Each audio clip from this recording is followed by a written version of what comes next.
트럼프 대통령 부부가 마련한 환영 만찬 때도 있었는데 무려 145개국의 정상이 참석했대요.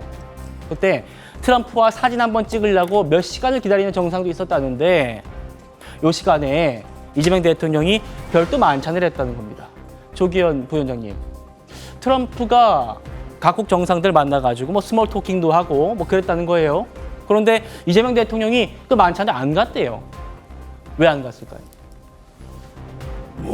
어느 정도 준비된 다른 일정이 있었고 지금 김진욱 대변인 말씀대로 애초에 여러 일정상의 문제도 있지만 지금 한국과 미국은 사실 통상 협상, 전쟁 수준의 협상을 벌이고 있습니다.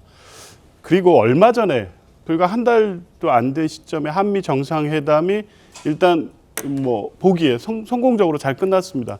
트럼프 대통령과 이재명 대통령과의 친교도 충분히 확인했고 향후 한반도 외교라든가 안보와 관련돼서 충분히 이 관계 개선이나 우호를 증진할 만한 상황이 있었습니다. 굳이 저 만찬장에 145개국 중 1개국이 돼서 사진을 찍거나 해야 될 필요성과 상황이 크게 높지 않았다는 겁니다. 그리고 지금 상황에서 거기에서 가서 옆에 선다 한들, 사진 한 장 찍는다 한들 그게 지금 한미 동맹이라든가 통상 협상 관련돼서 크게 도움이 되는 상황입니까?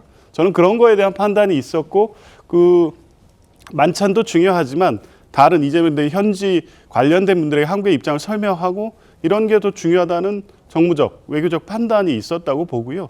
저 자리에 없었다고 해서 145개국 중에 하나가 되지 못하고 트럼프와 같이 자리를 하지 못했다고 해서 이게 무슨 외교적 손실이 되거나 할 리가 없기 때문에 논란의 대상은 아니라고 봅니다. 알겠습니다. 국민의힘에서는 이재명 대통령이 트럼프 만찬에 안 간 거를 더 좀 비판하는 것 같습니다. 박수영 의원입니다. 트럼프와 만나서 관세 협상을 매듭지어야 하는 우리의 현실을 외면했다.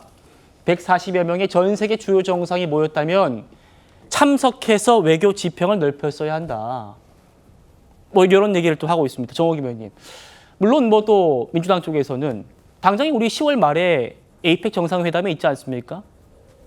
김혜경 여사도 각국 정상 부인들 만나가지고 참석 요청했고 그러면 그때 이제 우리가 주인공이 돼서 트럼프 대통령과 협상도 하고 정상회담도 할 수 있는 자리가 있는데 굳이 140여 명이 줄 서서 기다리는 자리 가가지고 사진 한번 찍었어야 되냐.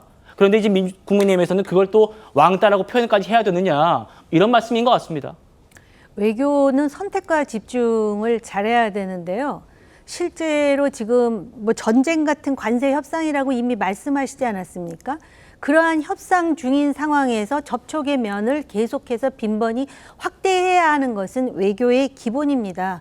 그리고 거기 145개국의 정상들이 모여갖고 사진 찍고 친밀함을 강조하면서 스몰톡을 하는 이유가 뭐겠습니까? 시간이 비어서 그러는 게 아닙니다. 예. 거기 친교하러 간 거 아닙니다. 다 국가적 이해가 걸려 있고 트럼프가 좋든 싫든 미국과의 이해관계가 있기 때문에 국익을 생각하면서 그런 제스처를 쓰는 겁니다. 근데 그게 이미 있는데도 불구하고 그거는 그럼 스케줄상이 없었고 몇몇 무슨 한반도와 관련된 오피니언 리더들을 만났다 그러는데 예. 그 일의 선으로 볼 때 그게 맞느냐라는 문제 제기가 뭐가 잘못됐기 때문에 언론에서 내려야 되는 전 도대체가 이해할 수가 없고요.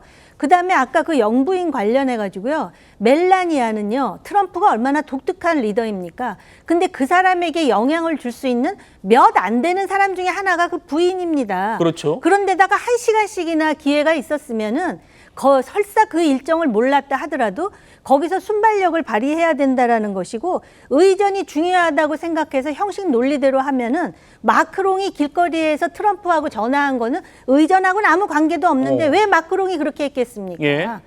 그런 부분에서 너무 유연성도 부족하고 지금 무슨 대통령이 잘했다 잘못했다 하는 게 아니라 그 일정에서 정말 중요한 것 하나는 더 더했어야 되고 145개국에 대해서 트럼프가 호스트한 거는 가서 얼굴을 비추면서 계속 한국이라는 것을 각인시켜야 되지 않았느냐. 그게 아쉽다라고 얘기하는 겁니다. 이 지적을 좀 상당히 심도 있게 받아들여야 된다라고 봅니다. 예, 민주당 반론 기회 드리겠습니다. 그러니까 아쉽다라고 말씀 주시는 우리 정호김 의원님의 말씀에는 좀 공감 가는 부분이 있어요. 예. 조금 더 그 친교를 더 잘 준비할 수 있었으면 좋았겠죠. 왜냐하면 그러나 트럼프 대통령이 또 탑다운 방식도 선호하잖아요. 뭐 그런 것도 있을 수 있습니다. 그러니까 아쉽다라고 말씀 주시는 거는 저희가 수용할 수도 일부 수용할 수 있는데 이거를 왕따 인증이라고요?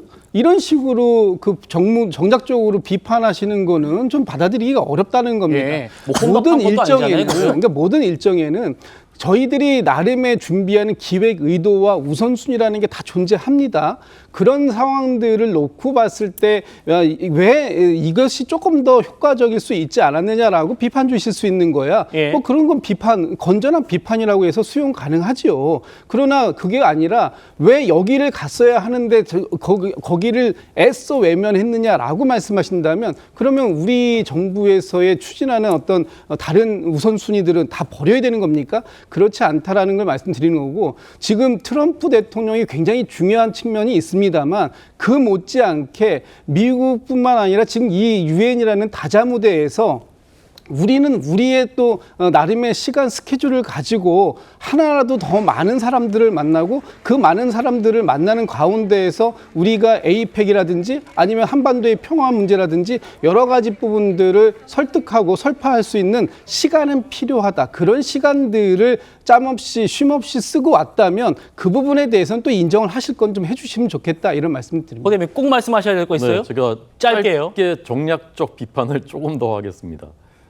저는 결국 이 정권 내부에 이른바 자주파와 동맹파의 싸움에서 예. 조지아주 구금 사태, 통상협상, 좌초 이런 것들 속에서 이른바 자주파가 점점 힘을 얻어가고 있다. 근데 문제는 자주파라는 그 사람들, 그분들이 하는 그 행태 이런 것들이 늘 친북으로 가고 친중으로 가고 그래서 국익을 저해하기 때문에 저는 문제라고 보는 겁니다.